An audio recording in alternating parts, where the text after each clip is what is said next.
Funding for this edition of Remember Them with Steve Adubato and Jacqui Tricarico has been provided by PSE&G, committed to providing safe, reliable energy now and in the future. NJM Insurance Group, serving New Jersey's drivers, homeowners, and business owners for more than 100 years. Hackensack Meridian Health, keep getting better. The New Jersey Education Association. Horizon Blue Cross Blue Shield of New Jersey. Here when you need us most, now and always. Prudential Financial. Kane University, where Cougars climb higher. And by New Jersey Sharing Network. Promotional support provided by New Jersey Globe. And by New Jersey Monthly, the magazine of the Garden State, available at newsstands.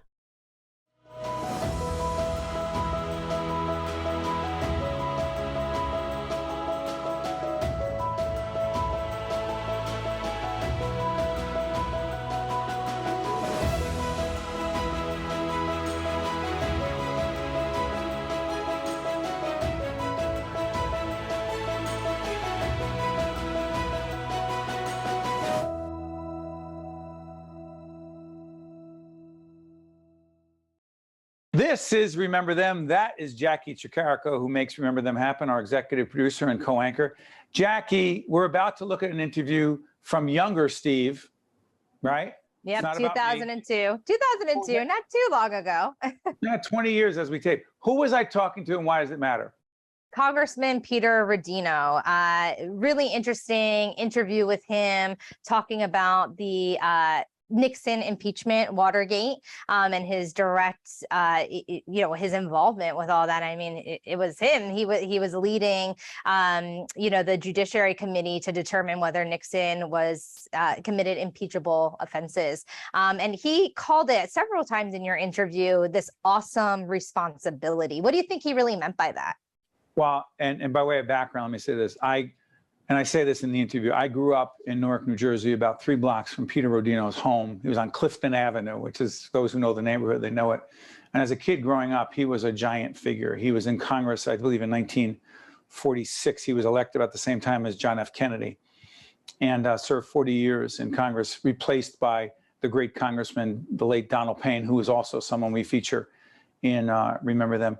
But he was a giant figure. But what's so interesting, Jacqui, and when we talk about this interview, I did 6 interviews with Rodino over the years. And for some reason, I'm not sure why, he trusted me. It could have been I was from the neighborhood. He is also an Italian-American who many, many people in 1973, when Congress was investigating Nixon, and the House Judiciary Committee was going to meet to examine the question, as you so effectively said, whether there were impeachable offenses. Carl Albert, who was the Speaker of the House, he wanted Rodino to chair the committee, and no one else supported Rodino. He was Italian, he was from Newark, he was a backbencher, did not have a lot of experience, mob connection. I mean, it was really a career-defining moment for him.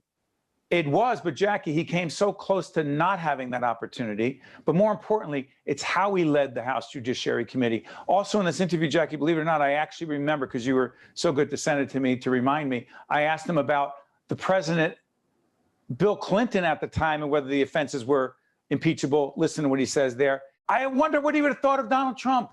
I wonder what he would have thought of January 6th, the hearing. Obviously didn't get a chance to ask him that, but how incredibly historic and important is this Rodino interview, Jacqui? Yeah, I think there's just so many comparisons in a way to, like you said, to the January 6th hearings for President Donald Trump. And I think there's been a couple articles even recently out on NJ.com and several other publications talking about Rodino in that time of Watergate and comparing it to what's going on today with the January 6th hearing. So a lot of ways to compare, contrast, to kind of take another approach and look at that and what's going on today. But like you said, it would have been really interesting to hear what Congressman Rodino would say about what's happening today. And thank you, Jacqui, because the other thing, as we go to this interview from 2002 with the late extraordinary Congressman Peter Rodino, the other thing he said to me and he said to the nation, more importantly, quote, no one, even the President of the United States, is above the law. Let's just remember that. for Jacqui and the entire Remember Them team, I want to thank you, and let's go to an interview from 2002 with Congressman Peter Rodino.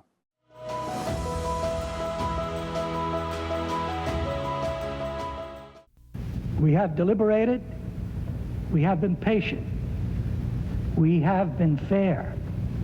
Now the American people, the House of Representatives, and the Constitution, and the whole history of our republic demand that we make up our minds.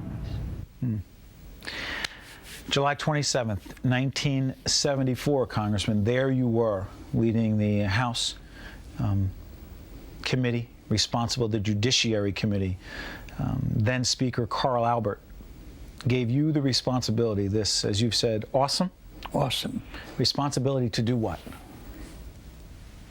To consider whether or not our then president had committed under the Constitution certain impeachable offenses which would be grounds for removal from office. You know, we should let folks know, for full disclosure, that we've done many interviews over the years, and we're all friends as well. We've had a lot of conversations off the air. I never get tired of hearing you talk about what was going on in your mind. So let's assume that a fair number of folks in the 5 states, you know, that we're in don't know the story. And they think they know Nixon. You know, Rodino, I've heard about him. Tell folks what was going on in your mind right at that point. Well, I guess it would be best to begin with a story that is so impressed on my mind that I know that as a result of that event that transpired then, because of a letter that was written to me, together with the many other letters that were being written to me at that time by my constituents and non-constituents, I had just achieved the chairmanship of the House Judiciary Committee and had been assigned by Speaker Albert the responsibility, the awesome responsibility, as I call it, to determine, after proper investigation, fair investigation, whether Richard Nixon, then our president, had committed impeachable offenses. Some folks said you were not up to this, Congressman. There were many, many little stories that were carried about me. First, I came from Drift Street. I came from Newark, New Jersey.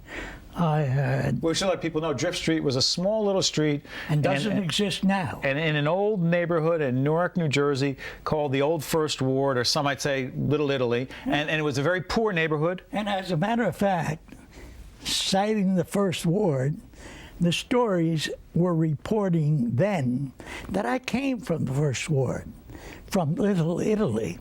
And they would carry the question, what do you expect from Peter Rodino? There are mafia there. There are people who have been corrupt. You can't expect him to conduct an impartial, fair hearing into the presidency of the United States. That's what made it especially awesome for you, right? Because you had something to prove here. Well, is that fair to say? Here I was, who I was then and now, just an ordinary guy who had been elected to Congress, and now I had this charge. I had just been elected. 1948, chairman. you were elected. Yeah. 1940. You ran in 1946. You lost, and you came back and ran in 1948. Right. And following that, I became chairman at a time when you didn't become a chairman just by rules of seniority, but you had to be elected by the Democratic caucus, and I was elected at that time. Mm-hmm. And this was my first responsibility. Speaker Albert, at the time, had been besieged by more partisan members of Congress. Don't give it to Rodino. He's unknown. etc. We want to nail Nixon. Carl Albert stuck to his guns. He said, it's going to be Pete Rodino.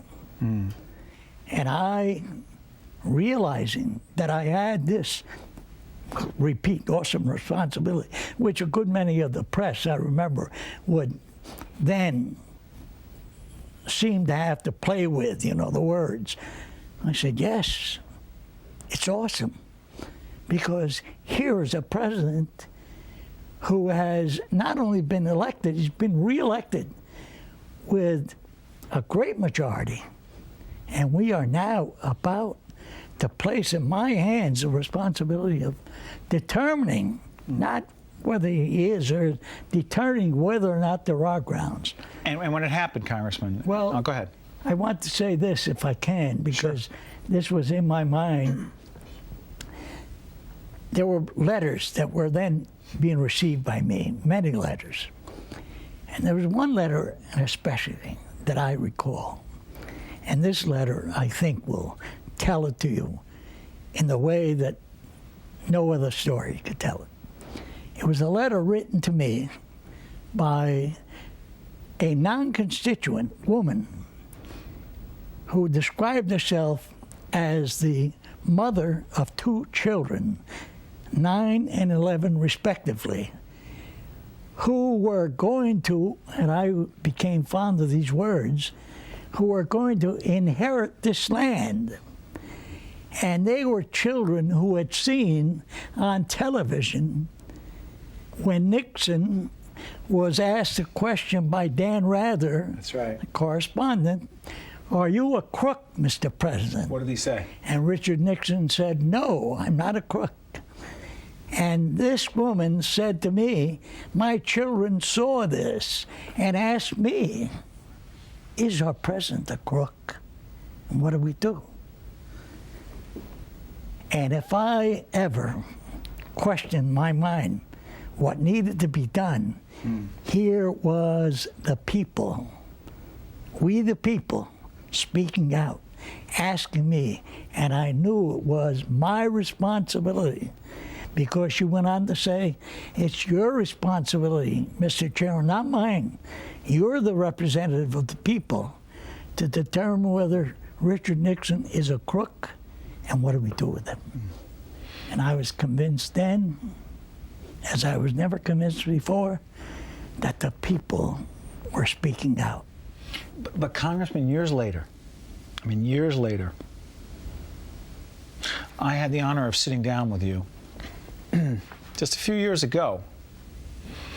I tried to convince you to come and sit for our sister program on PBS, Caucus, and talk to me about then President Bill Clinton and whether he had done certain things that were impeachable offenses. And you told me no. Well, you did the interview, and which I continue to be honored by, but you said no. Explain to folks, and then we'll talk the larger issues of the Constitution. Explain to folks why no for Clinton. No, because it didn't rise to the level of what I consider to be grounds for an impeachable offense.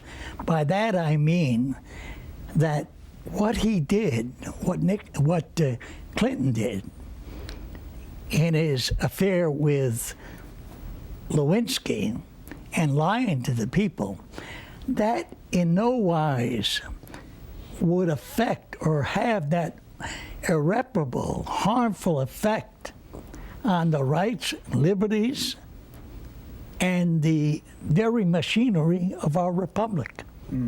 It would not. In order to find an impeachable offense, there must be, in totality, actions or acts that make up grounds which inevitably would lead to a failure of the process. But Congressman, you also told me that you were disgusted by the actions of Bill Clinton. That was morally offensive. It was personally offensive. And it did hurt the country. Unbecoming. Did it hurt the presidency? Yes, of course it did. But that's not the same as an impeachable offense. That is not the same, because the conduct of his office with the Lewinsky matter and the fact that he did lie did not have any effect on the manner in which he conducted the office to safeguard the life, the justice, equality, and all the liberties of the people. To see more Remember Them programs, visit us online at steveadubato.org. If you would like to express an opinion, email us at info@caucusnj.org. Find us on Facebook at facebook.com/Steve Adubato, PhD, and follow us on Twitter at Steve Adubato. It takes a lot to be ready for this moment. And at Hackensack Meridian Children's Health, we're just as ready. With world-class pediatricians prepared for whatever knocks your kid off their feet. Over 200 renowned specialists. And 24-hour emergency care at the #1 children's hospital in New Jersey. We're always ready to get every kid like Noah, ready to be a kid again.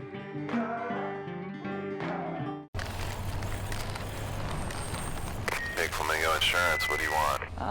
Yeah, can we get the auto insurance policy? Anything else? Can we add an extra driver? Number form combo, your premium comes with pickup spot too. Okay. When it comes to insurance, you don't have to sacrifice service to save. Wait, this isn't even the right policy. Upgrade to NJM and get the 5-star customer service you deserve with discounts you'll love. Excuse me, Mr. Rollerbird? No jingles or mascots, just great insurance. NJM. Get a quote today. PSE&G is building the utility of the future. A future where people use less energy, and it's cleaner, safer, and delivered more reliably than ever. We are modernizing to lower emissions, support more renewables and electric vehicles, and reduce outages. And we are empowering our customers. At PSE&G, we are powering progress.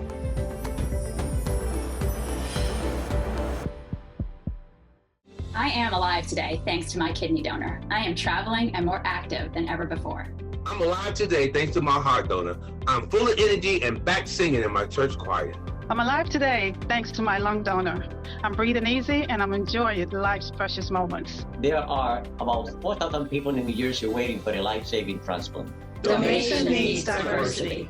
For more information or to become an organ and tissue donor, visit njsharingnetwork.org.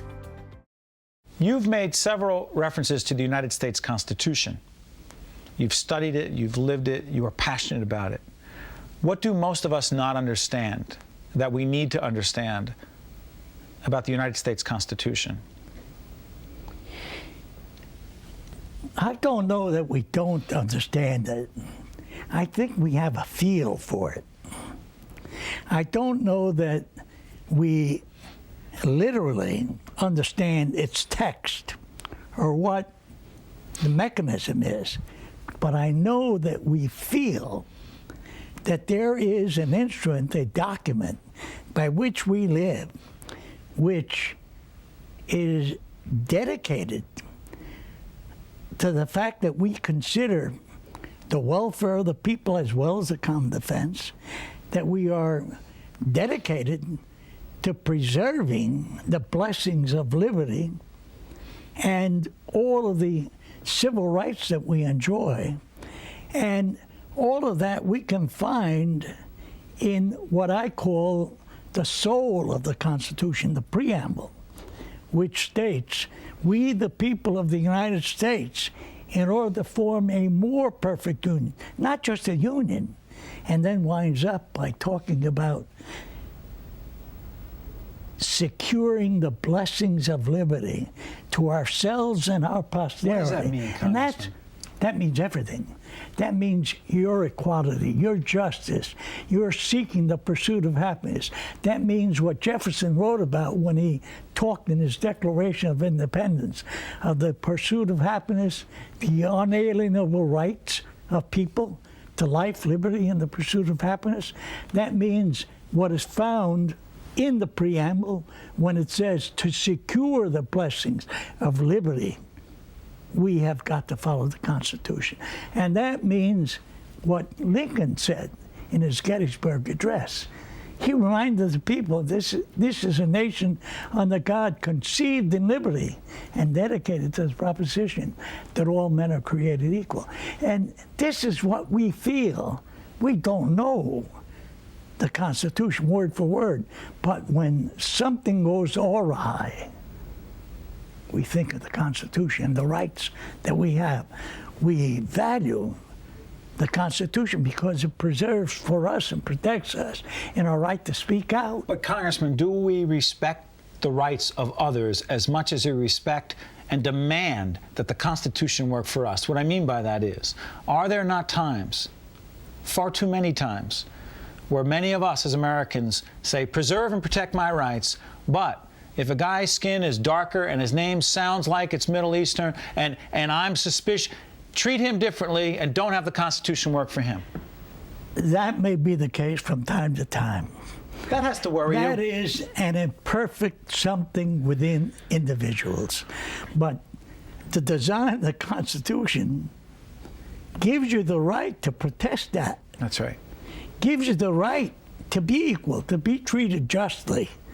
Gives you the right to enjoy the blessings of liberty. And with it, of course, remembering what Tom Paine said, that for those of us who would enjoy the blessing of liberty, we must undergo the fatigue of supporting it. And that's just what we've got to do now. In this time of trial, in this time when we talk about terrorism, we talk about the possibility of war, we the people have to speak out. We should let people know, Congressman, that we are doing this program a few days before Thanksgiving in 2002, and we don't know what's going to happen and whether, in fact, when people see this months down the road, we may actually be at war. Let me ask you, the President of the United States, in terms of declaring war, he cannot. The United States Congress is the only constitutional entity, governmental entity, that can declare war. Has that, did I miss something, or has that changed? No, it has not changed. De facto, has it changed? Well, from time to time, the president has relied on what he calls war powers, where for a period of 2 months, 60 days, he may use our forces, but it is only the Congress that provides the so-called ammunition, the money, provides the wherewithal in order to continue that war. And so therefore, the president himself cannot conduct that war. The president is the commander-in-chief who, as a result of a declaration of war on the part of the Congress, then seeks to act as commander-in-chief, doing the things that he is obliged to do under that provision. So along these lines, Congressman, first, you have there's an endowed chair of law in your name at Seton Hall University. Do you do any lecturing these days? Yes, I do. As a matter of fact, I'm going to be doing one, and I know that this doesn't air for some time, but nonetheless, I'm going to be doing one. Okay. Let's try this. My son, who is actually here at the studio, my 10-year-old son, Stephen, is doing a research project on the separation of powers. Oh, God bless him. All right. Well, here's the deal. If you were to concisely describe, because he's working on the legislative branch, concisely describe the role of the legislative branch in the separation of powers, how would that sound? Sound great. What is what is the role of the legislature? The legislature, under the Constitution, is designated to carry out certain legislative functions. Among them, to declare war. Among them, to commence any impeachment. Among them, to appropriate funds. And they can only appropriate funds for the president. See, if there were a war, only on those conditions, conduct post offices, etc., immigration laws, all of the laws that we, the people, feel should be within the province of the people to ordain. And they do. The people have the power. When the Constitution was put together, was created, there was a division. The legislative, the executive, and the judicial branch. And all of the powers have been allocated. Now, one thing we got to remember is the Constitution is an evolving document. It confronts matters as they arise, so that what may have been the case 50 years ago may not apply today. So along those lines, the Constitution and the framers of the Constitution, Congressman, never envisioned the media as it is today. All news, 24 hours a day, 7 days a week. Has that changed our role in all this? Has the press, the media, changed this dynamic? The media itself, I think, is overstepping its bounds. Yes. How so? I believe so, because they become more interested in what is entertaining than in trying to inform. The press has done a remarkable job, however, in unearthing facts that I believe would never come to our attention, and then the public has responded. That is a proper role, but the media should only report the facts as they find them, and only in doing that can you get at the truth, and only in doing that can you respond as a people. And how has it impacted on most Americans' opinion of those in elected office? Well, fortunately, I believe that the press, despite the fact that I have some questions, which I raised at a certain time, because I think that press sometimes is cowed by certain individuals. The media? Really? Yes. By the way, before we go any further, you've told me this privately. Tell everyone. Of all the hundreds of big names, Brokaw, Jennings, Rather, Ted Koppel, you've talked to all of them. Who is your favorite television broadcaster? Steve Adubato. I just had to ask. Well, it's only because I know that Steve Adubato, like myself, is a seeker of the truth. And I know that Steve Adubato attempts to bring to the attention of the people that kind of information which is going to be helpful. Remember Them with Steve Adubato and Jacqui Tricarico has been a production of the Caucus Educational Corporation. Funding has been provided by PSC&G, NJM Insurance Group, Hackensack Meridian Health, the New Jersey Education Association, Horizon Blue Cross Blue Shield of New Jersey, Prudential Financial, Kane University, and by New Jersey Sharing Network. Promotional support provided by New Jersey Globe and by New Jersey Monthly. It takes a lot to be ready for this moment. And at Hackensack Meridian Children's Health, we're just as ready. With world-class pediatricians prepared for whatever knocks your kid off their feet. Over 200 renowned specialists. And 24-hour emergency care at the #1 children's hospital in New Jersey. We're always ready to get every kid like Noah, ready to be a kid again.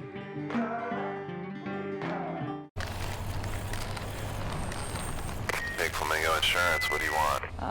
Yeah, can we get the auto insurance policy? Anything else? Can we add an extra driver? Number form combo, your premium comes with pickup spot too. Okay. When it comes to insurance, you don't have to sacrifice service to save. Wait, this isn't even the right policy. Upgrade to NJM and get the 5-star customer service you deserve with discounts you'll love. Excuse me, Mr. Rollerbird? No jingles or mascots, just great insurance. NJM. Get a quote today. PSC&G is building the utility of the future. A future where people use less energy, and it's cleaner, safer, and delivered more reliably than ever. We are modernizing to lower emissions, support more renewables and electric vehicles, and reduce outages. And we are empowering our customers. At PSC&G, we are powering progress.